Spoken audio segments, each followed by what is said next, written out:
Hello दोस्तों, उम्मीद करता हूँ आप सभी ठीक होंगे। आज हम शुरू करेंगे एक्सरसाइज 13.1 का क्वेश्चन नंबर 11। इस क्वेश्चन में उसने हमें दे रखा है a fair die is rolled. एक डाई को रोल किया जाता है।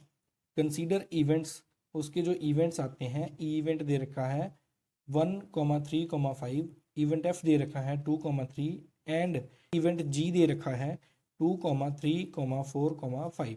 और फाइंड करने के लिए बोला है।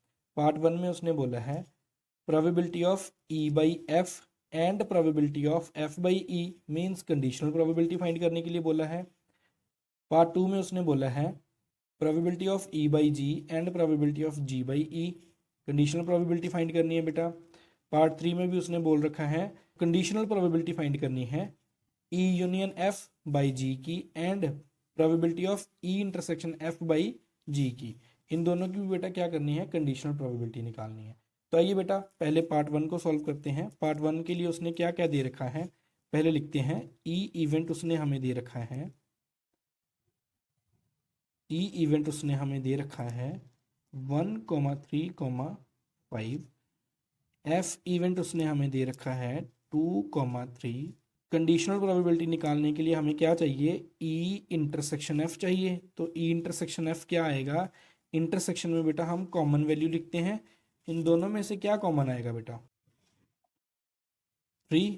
तो बेटा 3 वैल्यू है जो हमारी इन दोनों में से कॉमन आएगी। तो बेटा यहाँ पे क्या आ जाएगा, 3। तो बेटा probability of E intersection F निकालेंगे तो क्या आएगी, 1। Probability of E intersection F में कितनी वैल्यूज आएंगी बेटा, जो हमारे पास इन दोनों में से कॉमन निकल के वैल्यू आई हैं उनकी काउंटिंग लिखेंगे। बेटा एक चीज़ का ध्यान देना, इस क्वेश्चन में उसने हमें टोटल सैंपल स्पेस नहीं दे रखा है। तो अगर टोटल सैंपल स्पेस नहीं दिया होगा तो हम डायरेक्टली इन नंबर्स को डोनेट करेंगे एन के साथ। N is the number of values of E intersection F is equals to 1। हमारे पास इंटरसेक्शन में कितनी वैल्यूज आई हैं, 1 आई हैं। तो बेटा ये हमारी निकल के आएगी N is the number of E intersection F की वैल्यूज को डोनेट करेगा। तो आइए बेटा कंडीशनल प्रोबेबिलिटी फाइंड करते हैं। Probability of E by F is equals to probability of E intersection F divide by probability of F. तो इसको बेटा हम ऐसे लिख सकते हैं, N E intersection F divide by N times of probability of F. N times of probability of F कितनी values है बेटा, इसमें एफ में हमें दे रखी हैं 2 वैल्यूज। तो बेटा क्या आएगा, 1/2। ये हमारी कंडीशनल प्रोबेबिलिटी आ जाएगी, ये हमारी कंडीशनल प्रोबेबिलिटी आ जाएगी ई बाई एफ की 1/2।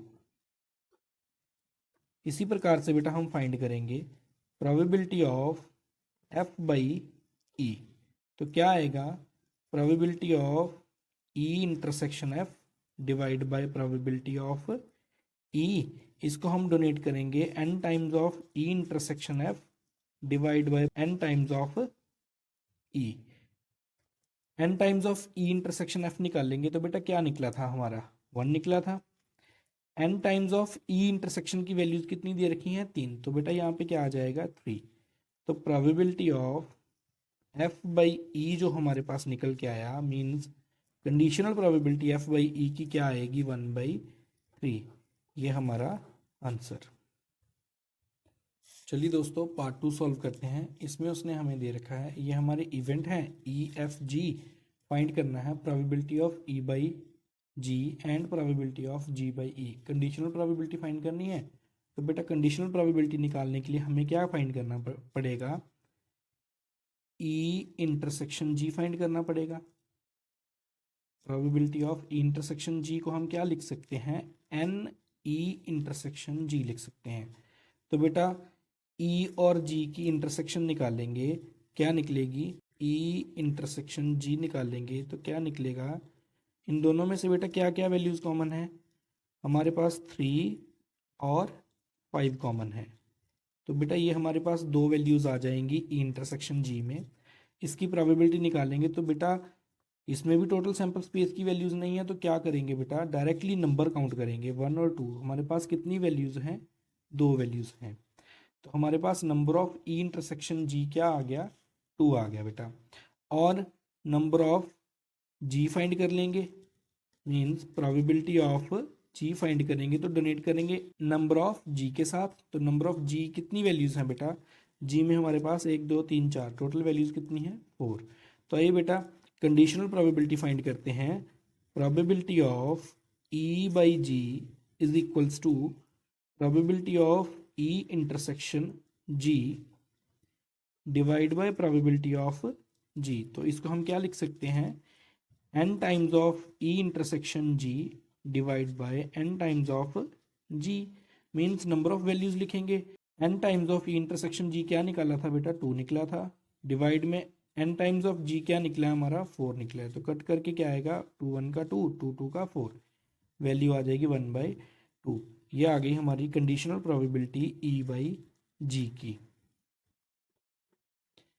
इसी प्रकार से हम कंडीशनल प्रोबेबिलिटी फाइंड करेंगे जी बाई ई की। तो बेटा फॉर्मूला यही आएगा, probability of E intersection G divide by probability of E, यहाँ पे आ जाएगा N E intersection G divide by N times of E is equals to N times of E intersection G की वैल्यू क्या है हमारे पास बेटा 2, और हमारे पास ई में कितनी वैल्यूज दे रखी हैं 3। तो बेटा ई में 3 वैल्यूज हैं तो नंबर ऑफ ई की वैल्यूज क्या आ जाएंगी 3। तो हमारे पास जो कंडीशनल प्रोबेबिलिटी निकल के आई, प्रोबेबिलिटी ऑफ जी बाई ई, वो क्या आ गया 2/3। ये हमारी कंडीशनल प्रोबेबिलिटी है पार्ट की। चलिए दोस्तों पार्ट थर्ड देखते हैं। इसमें उसने हमें फाइंड करने के लिए बोला है probability of E union F by G and probability of E intersection F by G. तो आइए बेटा क्वेश्चन को सॉल्व करने से पहले हम यूनियन और इंटरसेक्शन की वैल्यू फाइंड करते हैं। पहले हमारे पास ई यूनियन एफ की जो वैल्यू आएगी वो क्या आएगी बेटा, ई और एफ के एलिमेंट लिखने हैं लेकिन रिपीट नहीं करने बेटा, सभी एलिमेंट लिखेंगे लेकिन किसी को भी रिपीट नहीं करेंगे जो ई और एफ में आएंगे, अगर वो कॉमन भी आता है तो बेटा क्या आएगा, फर्स्टली 1 है, 2 है, 3 है, 3 कॉमन है लेकिन इसको रिपीट नहीं करेंगे बेटा, एक ही बार लिखा जाएगा। 5 है। तो बेटा ये जो हमारे पास वैल्यू आई ये यूनियन की आ गई, ए यूनियन एफ की। इसी प्रकार से हम ई इंटरसेक्शन एफ भी फाइंड कर लेंगे। ई इंटरसेक्शन एफ में क्या आएगा, सिर्फ और सिर्फ वही वैल्यू लिखी जाएगी जो वैल्यू कॉमन होगी। तो इन दोनों में से बेटा कौन सी वैल्यू कॉमन है, सिर्फ और सिर्फ 3, तो इसमें अकेला 3 आ जाएगा। तो ये बेटा अब हमें सैम्पल स्पेस नहीं दे रखा है तो उसके अकॉर्डिंग हम क्या फाइंड कर रहे हैं, number of E union F find करेंगे। इसमें कितने एलिमेंट्स हैं बेटा 4। तो हमारे पास जो probability of E union F निकलेगी वो क्या निकलेगी 4। इसी प्रकार से जो probability of E intersection F निकलेगी वो क्या निकलेगी, कितने एलिमेंट है बेटा 1, तो यहाँ पे प्रोबेबिलिटी भी 1 आ जाएगी। इसी प्रकार से प्रोबेबिलिटी ऑफ एफ क्या निकलेगी 2, प्रोबेबिलिटी ऑफ जी निकाल लेंगे बेटा क्या आएगी, कितने जितने एलिमेंट होंगे वो आ जाएगी बेटा 4।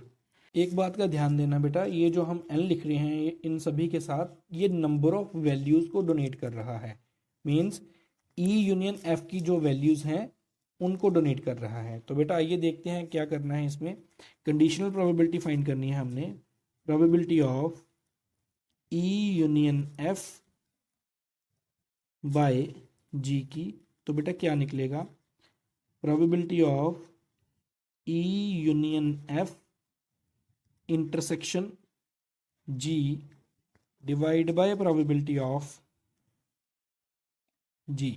इसको हम ऐसे भी लिख सकते हैं n times of E union F intersection G divide by n times of G. तो अब बेटा E union F intersection G जो हमारा निकलेगा वो क्या आएगा, जी में से और ई यूनियन एफ में से हमने इंटरसेक्शन निकालनी है, और इन दोनों की जो हमारे पास इंटरसेक्शन निकल के आएगी वो क्या आएगी बेटा, जो हमारे पास कॉमन एलिमेंट्स होंगे, means probability of E union F intersection G निकलेगा जो, वो क्या आएगा, इनमें से जो कॉमन वैल्यूज़ आएंगी बेटा, यहाँ पे 2 कॉमन है, यहाँ पे 3 कॉमन है दोनों में, और यहाँ पे 5 कॉमन है। तो बेटा जो जो वैल्यूज़ कॉमन है वो इसमें आएंगी। 2 आ गया, 3 आ गया और 5 आ गया। और हमारे पास जो n times of E union F intersection G निकल के आया, वो क्या आएगा बेटा, जितनी नंबर ऑफ वैल्यूज़ होंगी वो यहाँ पे आएंगी 3। तो हमारे पास इसकी जो टोटल वैल्यू आएगी वो क्या आएगी 3 divide by n times of G क्या था हमारे पास 4। तो हमारी जो प्रोबेबिलिटी निकल के आई, probability of E union F divide by probability of G जो निकल के आया वो आया 3/4।